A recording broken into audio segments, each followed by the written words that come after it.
Good morning, everyone. We're so glad that you joined us for our online worship service. Though we're scattered in many places, we're still united as one body in Christ. So, even as we worship the Lord, let us take this time to lay aside all our thoughts and focus on God alone. Let's pray.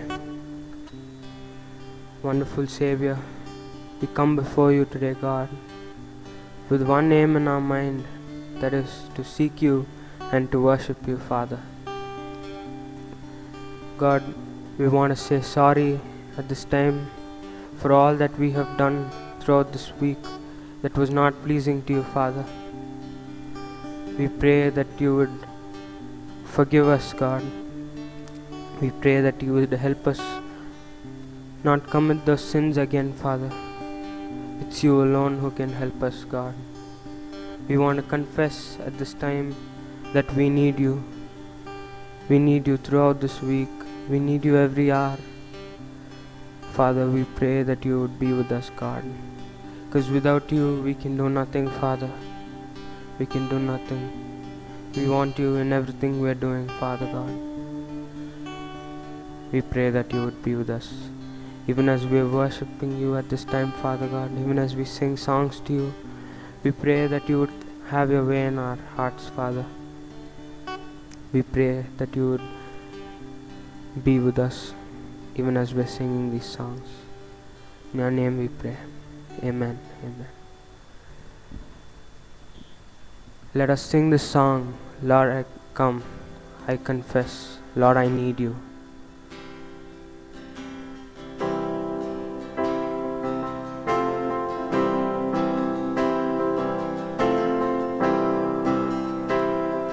Lord, I come, I confess, bowing here, I find my rest. Without you, I fall apart. You're the one that guides my heart. Lord, I need you, oh, I need you.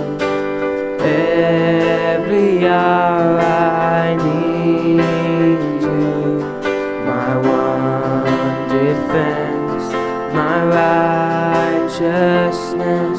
Oh God, how I need you. Where sin runs deep, your grace is more. Where grace is found is where you are. And where you are, Lord, I am free. Holiness is Christ in me. Lord, I need you. Oh, I need you. Every hour I need you. My one defense, my righteousness. Oh God, how I need you. Lord, I need you. Oh, I need you. Every hour I need you. My one defense, my righteousness. Oh God, how I need you. My one defense, my righteousness. Oh God, how I need you.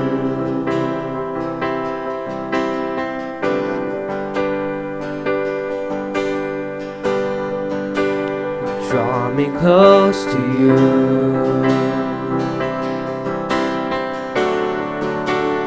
Never let me go. I lay it all down again. hear you say that I'm your friend. You are my desire. No one else will do. 'Cause nothing else can take your place. To feel the warmth of your embrace. Help me find a way. Bring me back to you. You're all I want. Let's sing it out. You're all I want. You're all I've ever needed. You're all I want. Help me know you are near. Draw me close to you. Draw me close to you.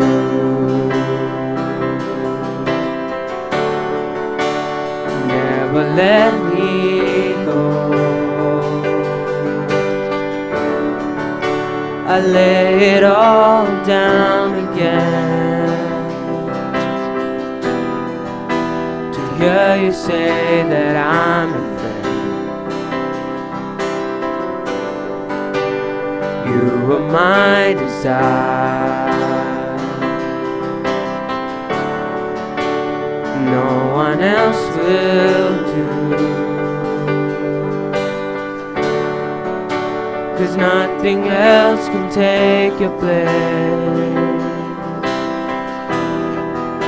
To feel the warmth of your embrace. Help me find a way. Bring me back to you.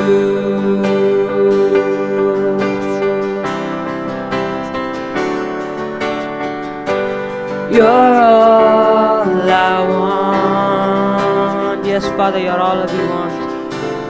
You're all I've ever needed. You're all I want. Help me know you are near. You're all I want. You're all I want. You're all I've ever needed. You're all I want. Help me know you are near. Help me know you are near. Yes, Father, help us know that you are near, God. Help us know that you are near to us, Father. God, we want to draw so closer to you, Father God. We want you to be the center of our lives, God. We want to remember you in everything we are doing, Father. We don't want to do anything without you, God. This morning we ask that you be the center of whatever we are doing, Father. We pray that you would be with us, God. We pray that. Jesus, be the center of it all. Jesus at the center of it all. From beginning to the end, it will always be, it's always been you, Jesus. Jesus, Jesus be the center. Jesus be the center of it all. Jesus be the center of it all. From beginning to the end, it will always be, it's always been you, Jesus. Jesus, nothing else matters. Nothing in this world will do. Jesus, you're the center. Everything revolves around you. Jesus, you. Jesus, be the center of my life. Jesus, be the center of my life. From beginning to the end, it will always be, it's always been you, Jesus. Jesus, and nothing else matters. Nothing in this world will do. Jesus, you're the center. Everything revolves around you. Jesus, you, nothing else matters. Nothing else matters. Nothing in this world will do. Sing it out. Jesus, you're the center. Everything revolves around you. Jesus, you. From my heart to the heavens, Jesus, be the center. It's all about you. Yes, it's all about you. From my heart to the heavens, Jesus, be the center. It's all about you. Yes, it's all about you. From my heart to the heavens, Jesus, be the center. It's all about you. Yes, it's all about you.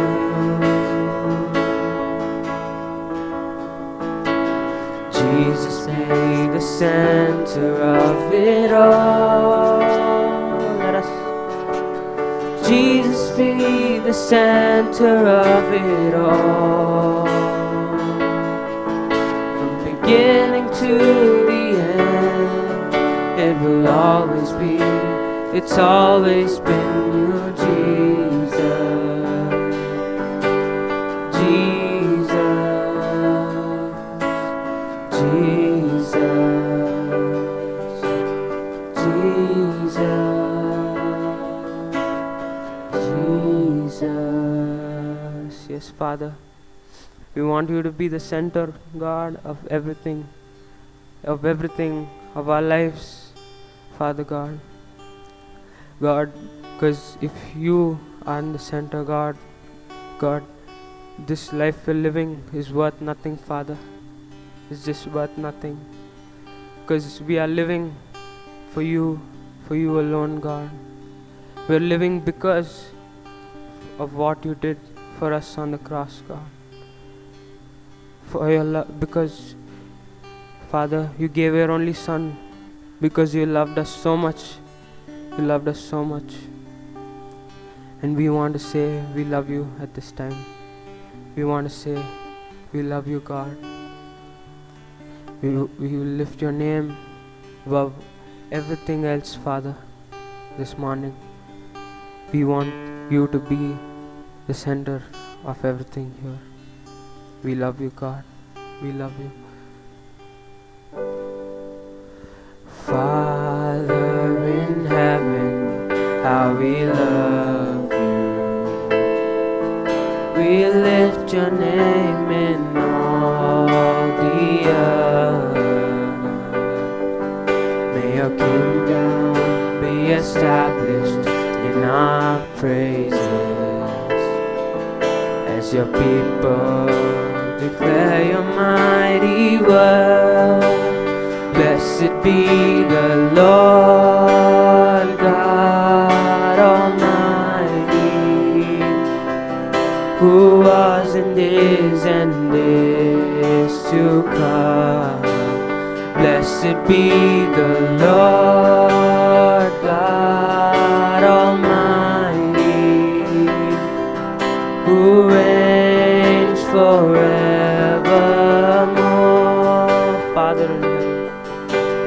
Father in heaven, how we love you. We lift your name in all the earth. May your kingdom be established in our praises, as your people declare your mighty work. Blessed be the Lord God Almighty, who was and is to come. Blessed be the Lord God Almighty, who reigns forevermore. Blessed be the Lord. Blessed be the Lord God Almighty, who was and is to come. Blessed be the Lord God Almighty, who reigns forevermore,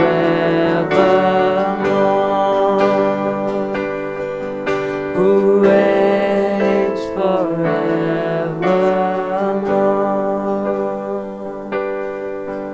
who reigns forevermore. Yes, Father, blessed be your name alone, God. You reign forevermore, God. You reign forevermore. We thank you, Father, for this time of worship we had. We thank you for accepting our worship at this time, God. We thank you for being here with us, even as we sang these songs.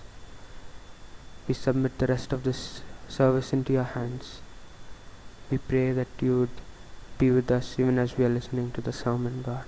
We pray that you would touch us even as we listen to the sermon. In your name we pray. Amen. Amen. Good morning, church. Welcome to Crossroad Online Worship Service. We are so happy that you could join us in worshiping our Lord. Thank you so much, worship team, for leading us into a wonderful song. It is all centered about Jesus and our Lord. Thank you so much.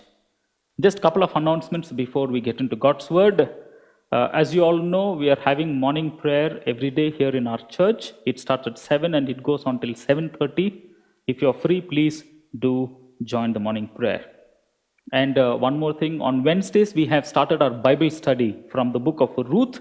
So it starts at Wednesday, 7 o'clock, and it goes on till 8 o'clock. We do via Zoom, and if anybody wants to join, please message me. The number, it's on the screen, and we can definitely add you in our Bible study. From this Saturday onwards, we are starting discipleship class for our church members. It is going to enrich our spiritual life, and it will also aid us in to be an effective witness for Jesus Christ.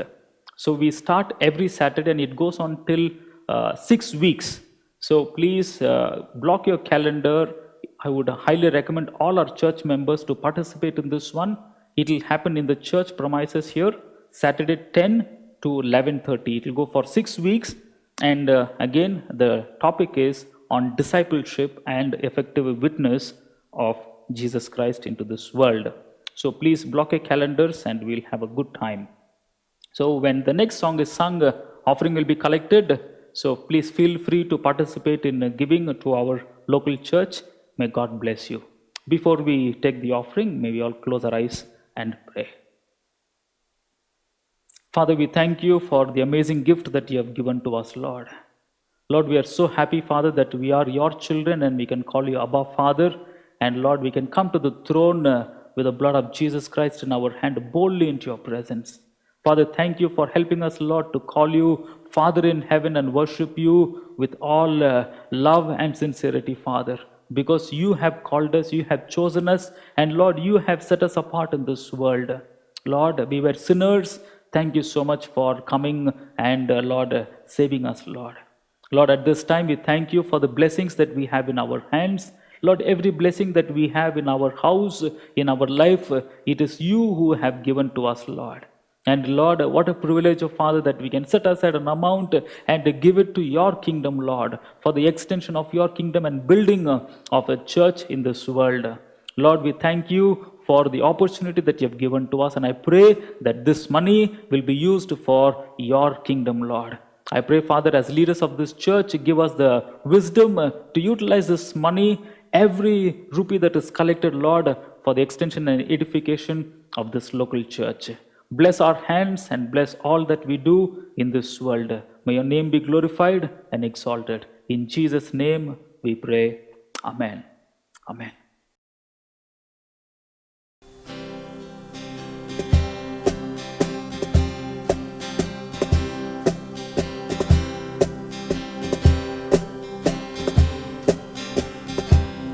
I'd rather have Jesus than silver or gold. I'd rather be His than have riches untold. I'd rather have Jesus than houses or land. I'd rather be led by His lampious hands than to be the king of a vast domain and be held in sin's stretched sway. I'd rather have Jesus than anything this world affords today. I'd rather have Jesus than worldly applause. I'd rather be faithful to His dear cause. I'd rather have Jesus than worldwide fame. I'd rather be true to His holy name than to be the king of a vast domain and be held in sin's stretched sway.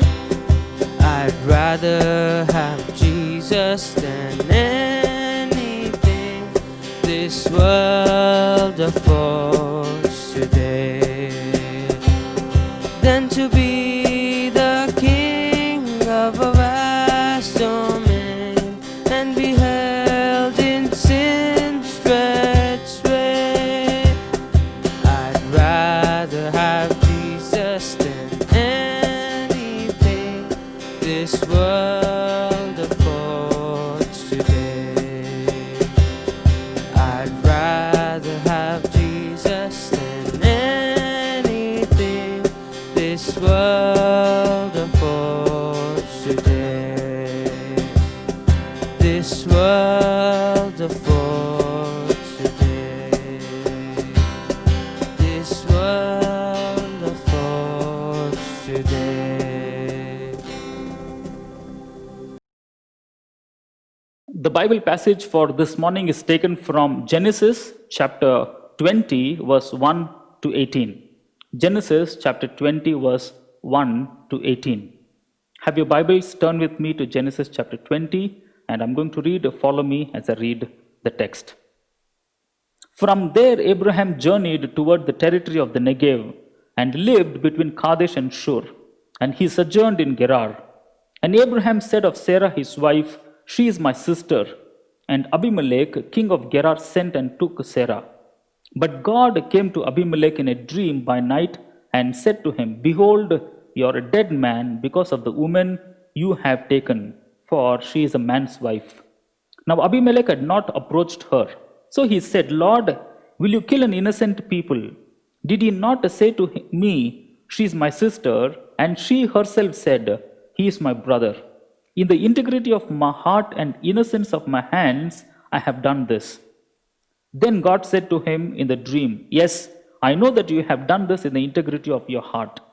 And it was I who kept you from sinning against me. Therefore, I do not let you touch her. Now then, return the man's wife, for he is a prophet, so that he will pray for you and you shall live. But if you do not return her, know that you shall surely die, you and all who are yours. So Abimelech rose early in the morning and called his servants and told them all these things. And the men were very much afraid. Then Abimelech called Abraham and said to him, What have you done to us? And how have I sinned against you that you have brought on me and my kingdom a great sin? You have done to me things that ought not to be done. And Abimelech said to Abraham, What did you see that you did this thing? Abraham said, I did it because I thought there is no fear of God at all in this place, and they will kill me because of my wife. Besides, she is indeed my sister, the daughter of my father, though not the daughter of my mother, and she became my wife. And when God caused me to wander from my father's house, I said to her, This is the kindness you must do to me. At every place to which we come, say of me, He is my brother. Then Abimelech took sheep and oxen, and male servants and female servants, and gave them to Abraham, and returned Sarah his wife to him. Then Abraham prayed to God, and God healed Abimelech, and also healed his wife and female slaves, so that they bore children.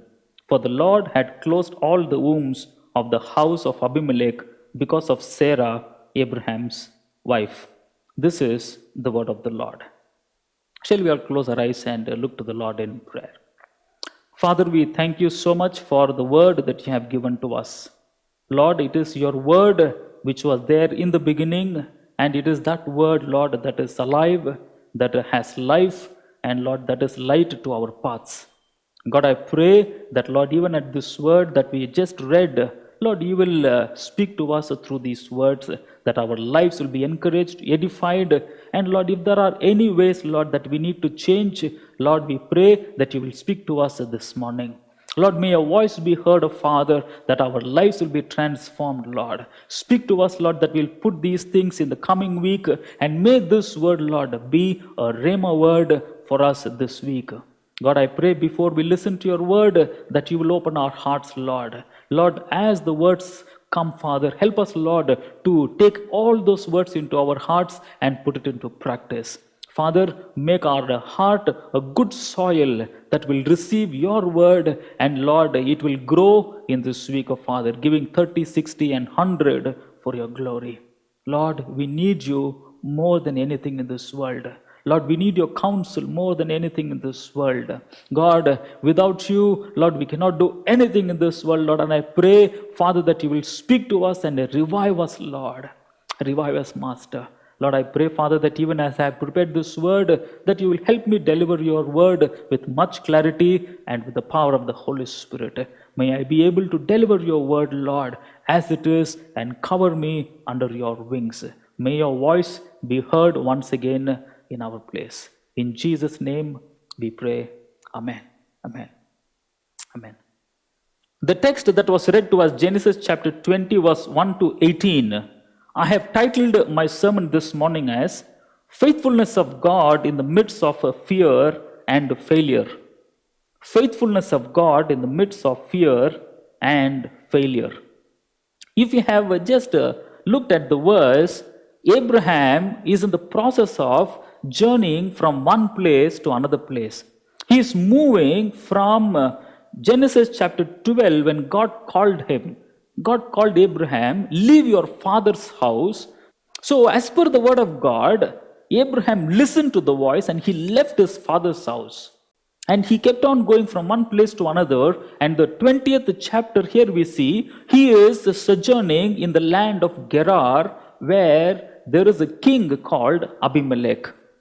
There is a king called Abimelech, and here we see in this particular story that though Abraham is a man of God, he gets into little trouble. He is afraid of something. He wants to solve those problems, but in the pursuit of solving the problem, he gets into more problem. So I want to talk about three aspects here. Three aspects. What is the problem that is happening in the story? What is the problem that is there in the story. And what is the protection that God gives to Abraham in this story? How God comes and protects his servant Abraham. And last, I want to talk about the principles that we can learn from this story. Abraham is moving into a new territory. In those times, those people can in fact kill Abraham and take all that he has. We are talking about a time frame where kings ruled, where the earth was not filled. There were pockets of places where people were there and they were more concerned about their own territory. They were not concerned about others coming in and occupying that place. So, there is the first problem that Abraham faces is the unknown territory that poses danger for his life. We are not talking about a situation where Abraham is concerned about his health or wealth or water. Abraham is concerned for his life. The life itself is in danger because it is an unknown territory. He does not know the king, he does not know their people group, he does not know what actually is in store for him. With just one thing, God called him and he is moving into that land and he is just following the Lord's direction. And he is moving from one place to the other place. So the first problem we see here is it's an unknown territory that Abraham actually is there. Now with this anxiety surrounding Abraham, now Abraham devises a plan. Abraham says, okay, now I know that this is a new place that God is leading me into and I have to just pass by, but he is also scared, and now he says to safeguard me, what he does, he devises a plan. And that becomes a second problem in this story. And the second problem, that is Abraham lies. Abraham lies. Abraham says to those people, hey, Sarah is my sister. He lies. He lies. Lies today, I can say that many people are thinking it is very simple. It's okay to lie. It's fine. That's okay. Drop off a hat. I have seen people just lying. I'm talking about believers. People just lie as though nothing has happened. But if you see the Bible, Old Testament, God is very clear when he gave 10 commandments to nation Israel. One of the commandment was, thou shalt not lie. Why would God be concerned that we should not say lies? Is God so minutely involved in our lives saying that you shall not lie? But here we see a man of God, a called person of God, father of a nation, Abraham, he gets into this problem. He gets into this problem. Abraham lies about his wife, saying, she is my sister. She is my sister. You know, one of the things about lies is lying is actually of the devil. Lying is of the devil. Devil is called as the father of lies. Whereas Jesus, Son of God, he is called as truth. Jesus himself says, I am the life, I am the way, I am the truth. Jesus says, I am truth. And Jesus on the Sermon on the Mount, he says, let your SBS and no be no, anything beyond this is a sin. So, here we see lies come so easily. And for Abraham, this is the second time he is lying. If you have time, read Genesis chapter 12. He goes to land of Egypt, and then again he says this lie, she is my sister, and the king of Egypt, Pharaoh, he takes a Sarah. And God brings a plague in Egypt, and almost literally Pharaoh kicks Abraham out of that place. This is not the first time Abraham is lying. Abraham is lying for the second time. Lies comes very easily. We are talking about a man of God, great man of God, but here we see he falters because of this fear for his life. He is fearing for his life. If you actually see in the text, he says, in this place, because God made me wander in this place, Let your kindness come upon me. That is what Abraham is telling Sarah. Let your kindness be on me. So you too lie, saying that I'm your brother, so that I will live. Abraham becomes a selfish here. Abraham wants to protect himself in the midst of fear. He starts lying. He starts lying. In the midst of fear, it's very easy for us to lie. We too fall into this trap of lying. Lying. Lying is not good. Christians are encouraged in the Bible to tell the truth. Let your yes be yes and no be no.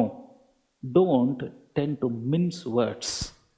We are not called to mince words. And the problem with Abraham is he lies. And lie is not just a simple thing. Lies is not a simple thing. Lies actually it is more deeper. It is more deeper. Now, if you look at why Abraham lies, it is lack of faith on God. Lack of faith on God. And he says, so that my life will be spared because of you, Sarah. So, where is the trust going? The trust is going on Sarah, not on God. Not on God. So, Abraham thinks, okay, I can lie and I can protect my life. So, Abraham is lying to protect himself. In other words, lying actually is a lack of trust on God. Lack of trust on God. And another thing about this lies is old habits come again. Old habits revisit us. Old habits revisit us. Why old habits? Abraham in Genesis chapter 12, he did this one. And again, now we see old habits coming. Old habits coming. For Abraham, old habits came and it took control over him and he lied again. Let me remind you this morning, including me, if we are not mindful about our Christian walk, old habits will come to us. I'm talking about Abraham, a great man of God. Still, old habits can come and it can take over our life. If you are not mindful about a Christian walk, if you're not careful about the way I walk, old habits will come. Old habits will come. Age does not automatically sanctify us. Oh, I have 20 years of experience in Christian life. Oh, I'm a minister of God. Oh, I have been born again, spirit filled, and all those things you can say, but it does not automatically make us sanctified. Unless we are yielded to the Spirit of God, we will repeat in our old age what we did in the young times. Our sinful patterns of life, when we did in the young times, it will come again to us if you're not mindful. We need to yield ourselves to the Spirit of the Lord, otherwise, the old habits will taunt us. So, here we see Abraham, in order to protect himself, he's doing a lot of scheming. One of the things he is lying, he is not having trust on God, and old habits come and overtake him. And the next problem here we see in the story is the pagan king gives advice to Abraham. The pagan king gives advice to Abraham. What a sad state is this? What a sad state. Abimelech, he says in verse 8 and 9, if you see, what have you done to us? You have done things to me that should not be done to anyone. Who is asking this? A pagan is asking a believer. A pagan is asking a man of God, a prophet. Now he is giving counsel to Abraham saying that, what have you done? What have you done? Sometimes a man of God puts God's image into trouble. We too make a lot of mistakes. One of the things it really scares me is when I go to some houses and they say, oh, pastor has come, pastor has come. If I do anything mistake, they say, pastor, how can you do this? And that really puts a lot of pressure on me. And I was thinking about this. And sometimes I was becoming a little more pressurized, but it is good for us. It is good for us. As a believer, how can you do this? And that is what people are actually asking us today. It is good. People are asking, people are looking at us, people know our lifestyle, and sometimes they come to us and saying that, are you not the person who went to church every week? Are you not the person who is telling that you're a believer, you're a son of God, and you're a spirit-filled person? But how can you do this? The pagans asked or advised Abraham, why are you doing this? What a sad state. What a sad state. That's the problem here. The reader now understands, oh, this is not going right. This is not at all going right. Everything is going down the drain. Everything is going bad. Everything is going bad. Sometimes when we do mistakes, you know what happens? We put God at stake. When some people say, Pastor, how can you do this? It is not about me. It's not about my image. It's not about my church image. It is about God's image. I put God into trouble. There are high stakes are there. That is at trouble. And immediately they will say, oh, these Christians, they did that. Abraham fell into this particular problem. And it's a reminder for us this morning, church, that even we too should be very mindful of our behaviors. We should be very mindful how we act in this world. The company is looking at you. The place where you're studying, the place where you're working, the neighbors are looking at you and me today, and they are saying, hey, are these Christians? No, just for the sake of praying, they are praying. But look at their behaviors. Sometimes it looks like this pagan king is more righteous than Abraham. And sometimes the pagan people looks like they are more righteous than us. What a sad state this story is getting into. So we have seen the first thing is the problem. This is the problem. What are the three problems? Problem is Abraham is lying. Unknown territory poses a danger. And then Abraham tries to solve the problem without God. And the pagan king gives advice to Abraham. So that's the problem. Now in the story, now what is God doing in this story?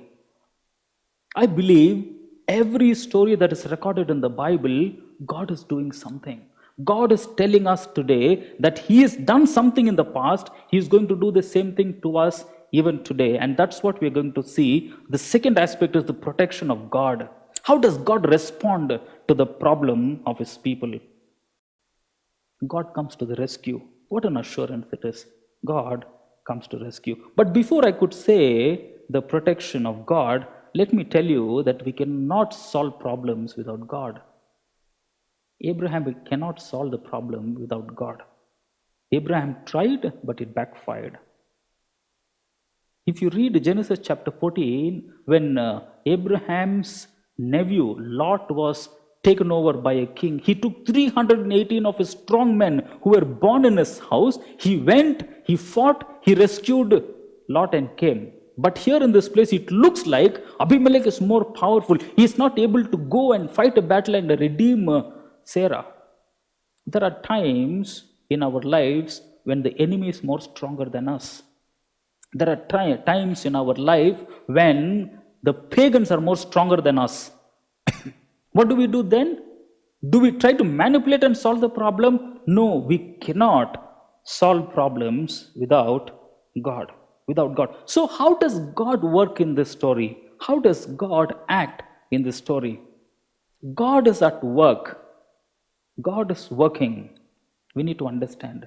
God is working at the background beyond our domain. Beyond our domain. What do I mean? Look at this story. This story here, Abraham actually goes and he stays and he says, she's my sister. In verse 3 it says, but Abimelech, immediately he took Sarah to his palace. Now that ends Abraham's story. Abraham is not acting. But now look at God. The verse 3 it says, but God spoke to Abimelech in a dream. Abraham can work only in the physical realm. God is working behind the scene. Abraham does not have a clue. He does not have a clue where God is working. God is working at the background. God is working at the background. In verse 3 it says, when Abimelech took Sarah, verse 3 it says, but God came to Abimelech in a dream. Abraham does not know about it. Abraham does not know about it. We know that God has called Abraham and given him the promises that Abraham knows. But how God protects him, Abraham does not have a clue. There is one beautiful saying, one of the scholars says, when you are walking in the will of God, God takes care of all your needs, including protection. When we walk in the will of the Lord, this is the will of the Lord. God wants me to walk in this particular path. In obedience to God's word, I am walking in this particular path. When we say that one, when we walk in the ways of the Lord, best assured, God's providence is there, God's protection is there, God's eyes are on us. And this is exactly what is happening here. Yes, Abraham had a problem. Abraham did say lies, but he was not out of sight of God. God now comes and he rescues Abraham. And how does he do? He's working at the background, beyond Abraham's domain. What is Abraham's domain? In the physical realm, Abraham can do anything. But God can intervene in the dreams of people. God speaks to Abimelech in dream. No one can do that. No one can do that. God actually takes care. Now, let me just give you a list of verses just to understand how God is working. Turn your Bibles with me to Genesis chapter 20, verse 3. This is what it says. God spoke to Abimelech in a dream. God spoke to Abimelech in a dream. Verse 3 again, God says, you're a dead man. That's the opening statement of God. What more scarier statement? This actually, you're a dead man. God is telling to Abimelech, you're a dead man because of that lady whom you took. That gave me so much of joy. Not that God is going to kill, but this, you're a dead man. God's opening statement says how much he loves Abraham.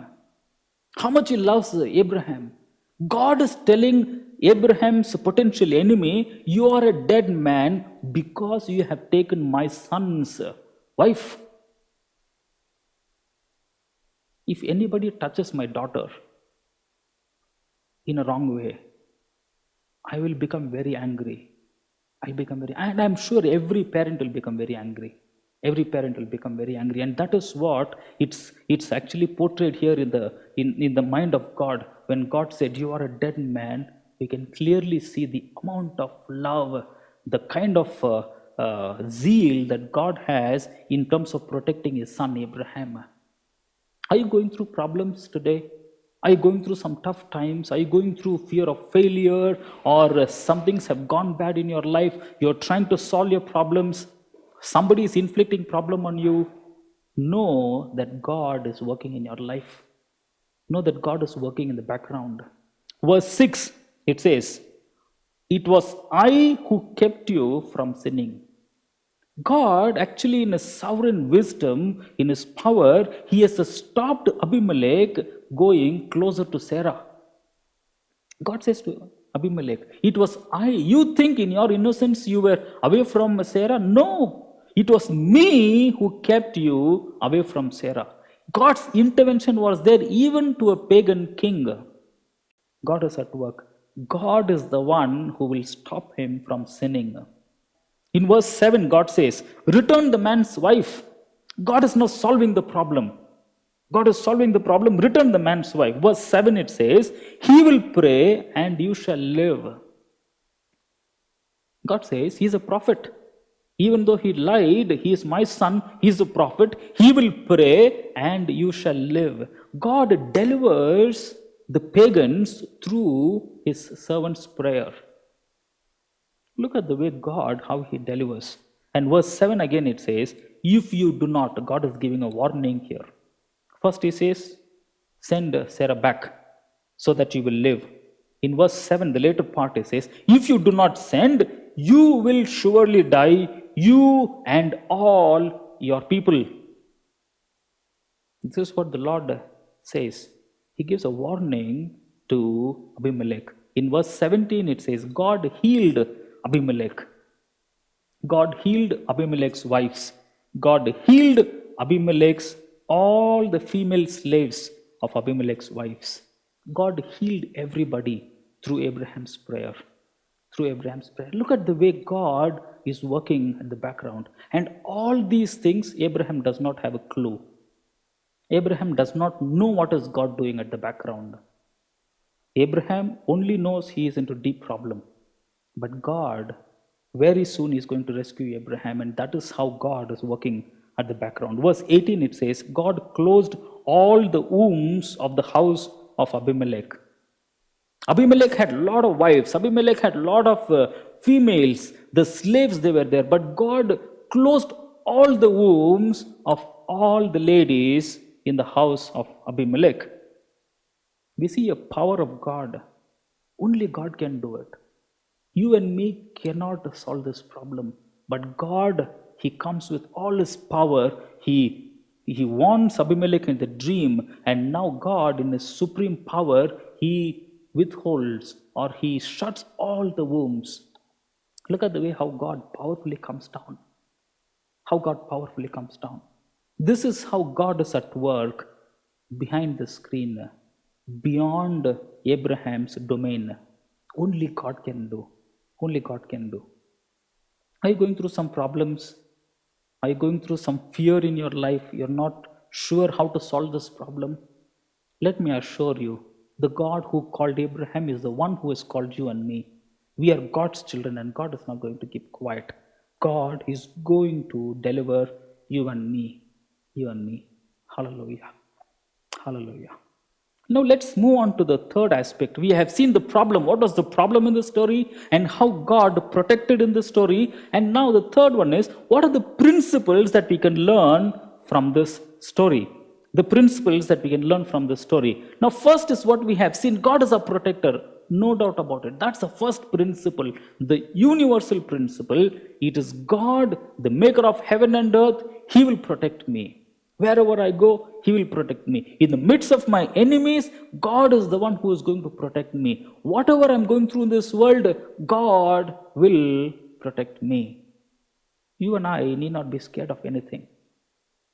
And the last principle, let me tell you, in verse 7, God says, Abraham is a prophet. Abraham is a prophet. He will pray for you.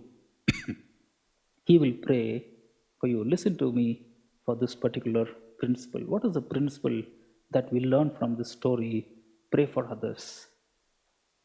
Pray for others. It is God's plan that Abraham should pray for Abimelech. God was angry? Yes. God gave a warning? Yes. But it is also God's desire that a prophet, Abraham, will pray for Abimelech. Will pray for Abimelech. It is God's plan that we too today pray for those people who are troubling us. God wants to save their lives, and God is telling us, please pray that I will bless them. What has God done in their lives? God has shut all the wombs, and God says, my son Abraham will pray, my prophet will pray, and you will be healed. You will be healed. We need to pray for others. We need to pray for others. In verses 7 and 17, God chooses to bless others through our prayers. The other principle that we can learn from the story is God chooses to bless others through our prayers. God wants to bless others. But how does He do? He does it through our prayers. He wants to save Abimelech and his family. He wants to touch those people as well. But how does God choose? How does God choose to do that? He chooses to use Abraham and his prayer to bless those people. You remember one of the promises that God gave to Abraham in Genesis chapter 12, verse 2 and 3 is, I will bless you, you will be a blessing, and through you all the nations will be blessed. God has blessed Abraham, no doubt about it. That is not the end of it. Through you, I will bless others. Through you, I'll bless others. It is one of the great ministry that we have today is, through us, lot many people will be blessed. Through us, through our prayers, lot many people will be blessed. And God chooses to use our prayers to bless others. Bless others. Matthew chapter 5, when Jesus is teaching his disciples on the new principle, he is saying, pray for your enemies, even go to the extent of blessing them. And he cites Jesus as own example. Look at the Father. Look at God. He gives rain on the righteous people, on the unrighteous people. The sunlight comes both on the good people and the bad people. I am just, I am doing everything for everyone. I am just, follow me. And he says, bless enemies as well. God chooses to bless others through our prayers. Prayer is very powerful. We need to understand. The moment we pray for others, God blesses them. God blesses them. And verse 18, this is the last one I want to say. God wants us to pray even when we don't have the blessings. God wants us to pray even when we don't have the blessings. Verse 18. Now, think for a moment. God shut all the wombs of the females in the household of Abimelech. And God says through Abimelech that my son, my prophet, will pray for you all. For what? So that God will open their wombs. Who needs to pray this prayer? Abraham needs to pray this prayer. But look at the life of Abraham for a moment. What is Abraham? Now, Abraham, he is having a wife who's barren. This particular incident, Sarah's age is almost 90. 15 to 20 years have passed. Sarah has not given birth to a son, the promised child. God himself has closed Sarah's womb. He is not even blessed. But what does God expect us? God expects Abraham, pray that all other wombs will be opened. I don't know, if I were in Abraham's place, I would like, God, are you kidding? Are you making a joke out of me? I am not able to pray for my own wife. I am not able to see my own blessing in my house, and how I can pray for others. I'm sure Abraham would have had that thought. Abraham would have looked at Sarah. Here is my own wife who's barren. Her womb is shut. And now, God, you're asking me to pray for those people's womb to be opened. Know that God is a wonderful God. The way He works in our lives is completely different. This prayer changes Abraham. This prayer changes Abraham. It's not an easy prayer that Abraham prayed. Abraham literally don't have the ability to pray for others in this particular place. How could Abraham even close his eyes and think about other wives getting pregnant while his own wife is not getting pregnant for the last 15 to 20 years? And this is how God's principle works. Listen to me carefully. This is how God's principle. When we pray for others, God intervenes in our life. God blesses them and God intervenes in our life. God expects us to pray even when we are not blessed. You're not financially doing good. Pray for others that they will do financially good. You're not getting promoted. Pray God's children somewhere that God will promote them. You're not physically healthy. Pray for those people who are sick. There are many moments God ministered to me when I myself was not blessed, but when I prayed for others, God ministered to me. And that is what God is expecting with you and me today. God ministered to Abraham when he prayed for others. When he prayed for others, God actually changes us when we pray for others. And it is not an easy thing to pray for others.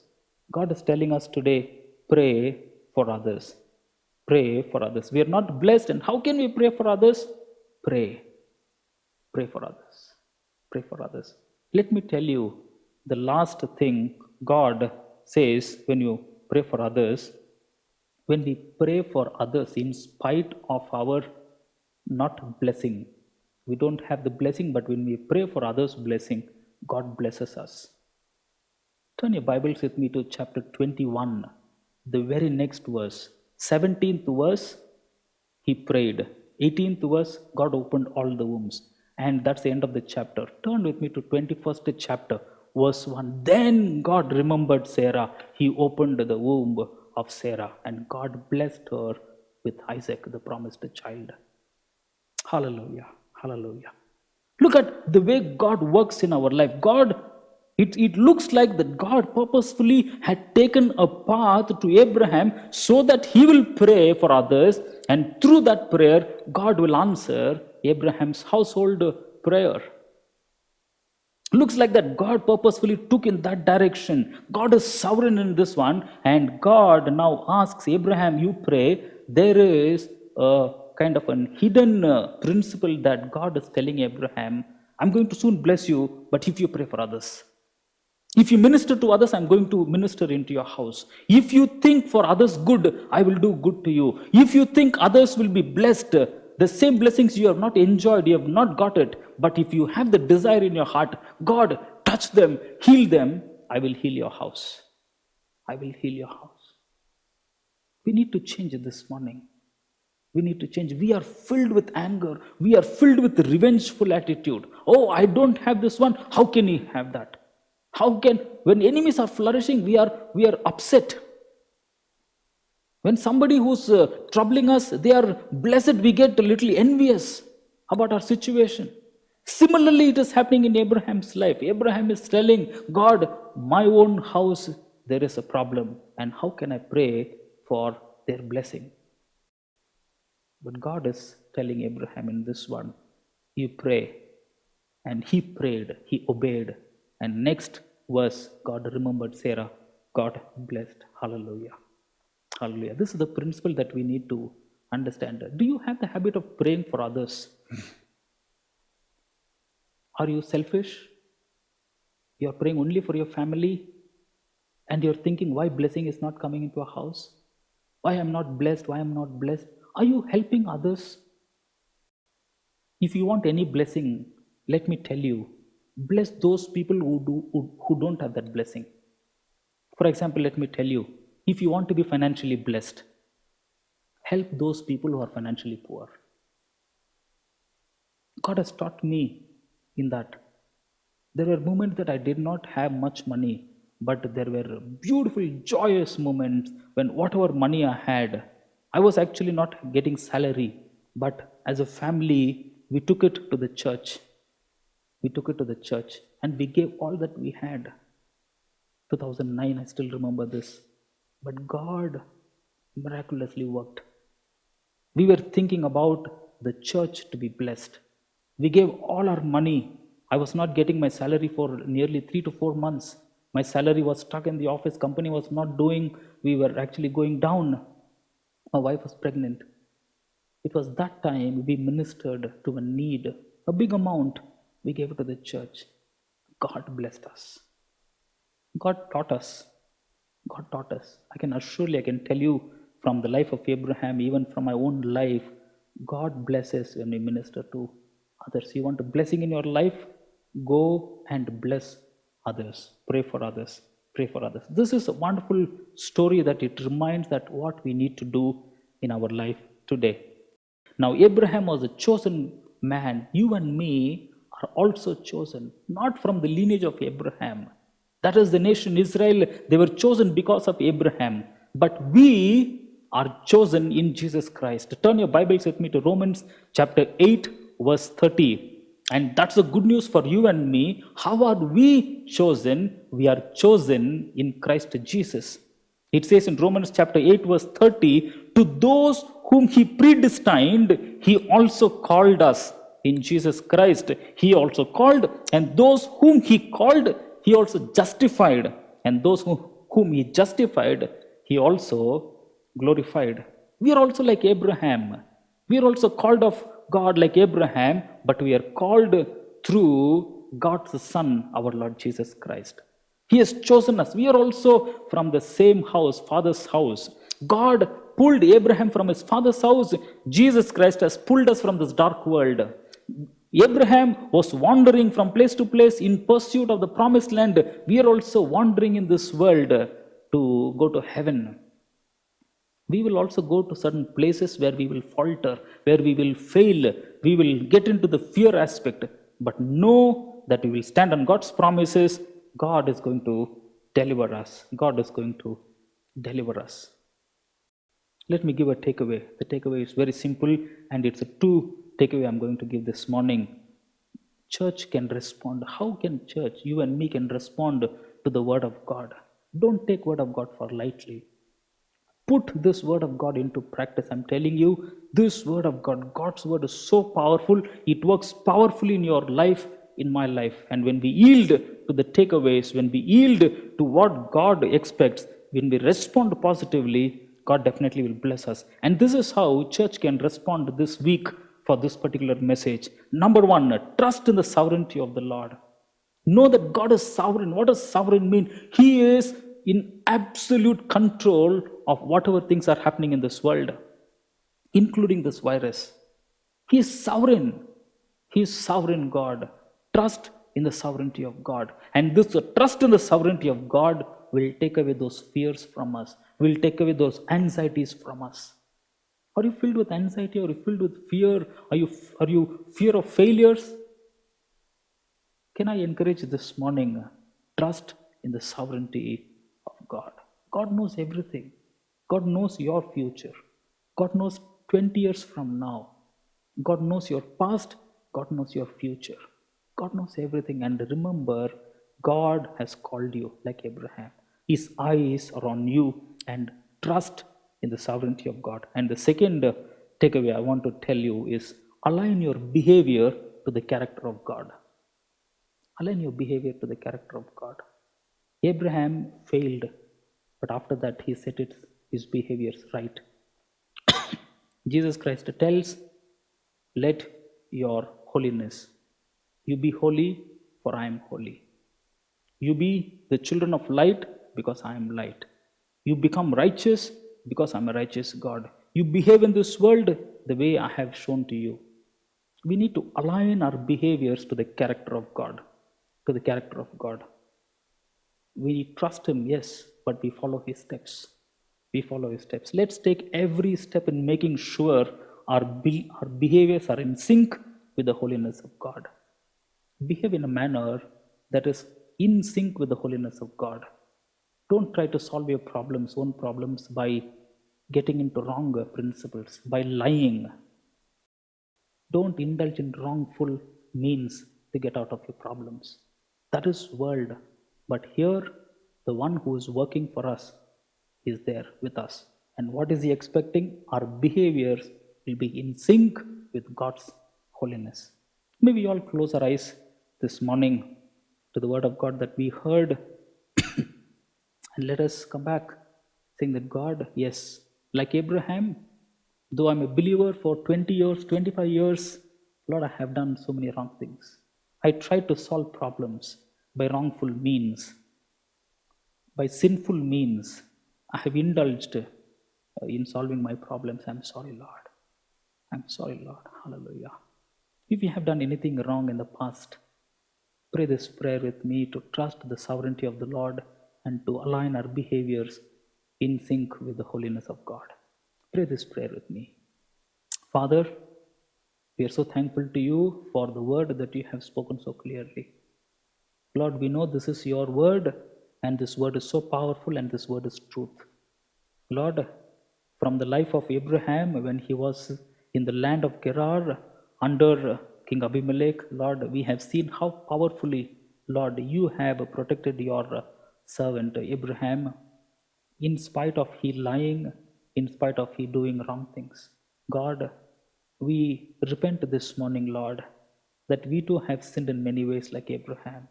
Forgive us, Father, that we have tried to solve our life's problem with our own strength. We tried to manipulate many things so that we can come out of problems. Father, we have taken a wrong route to come out successfully. Lord, help us and protect us, Father, from all the wrongful means. And we submit, Lord, our hearts and our wrongful behaviors. We submit at the cross this morning, and we say, Father, have mercy upon us. Have mercy upon us. Lord, we thank you for the word that you have given to us. Lord, help us, Father, to rely on the sovereignty of God, to have the absolute trust that you are there for me and I will not fear for anything. Thank you so much, Lord. Lord, even as we go back to our lives, go back to our working place, and to do many things in this world, protect us, Lord, from all the wrongful means of behavior in this world, that we will stand as a righteous people because you help us to live in this world, because you give us the strength. We thank you so much, Lord. And now, Father, even as the church goes back, be with us. May this message, Lord, ring in our ears in this week.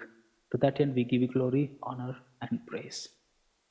And now may the grace of our Lord Jesus Christ, the love of God the Father, and the fellowship of the Holy Spirit rest and abide with us both now and forever. And all of God's people said, Amen and Amen. God bless you. Have a wonderful week. We'll see you next week. Till then, God be with you. Bye.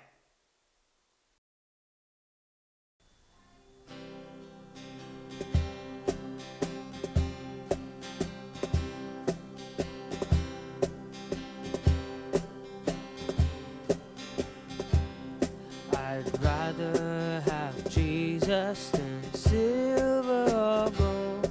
I'd rather be His than have riches untold. I'd rather have Jesus than houses or land. I'd rather be led by His nail-pierced hands than to be the king of a vast domain and be held in sin's stretched sway. I'd rather have Jesus than anything this world affords today. I'd rather have Jesus than worldly applause. I'd rather be faithful to His dear cause. I'd rather have Jesus than worldwide fame. I'd rather be true to His holy name than to be the king of a vast domain and be held in sin's stretched sway. I'd rather have Jesus than anything this world affords today than to be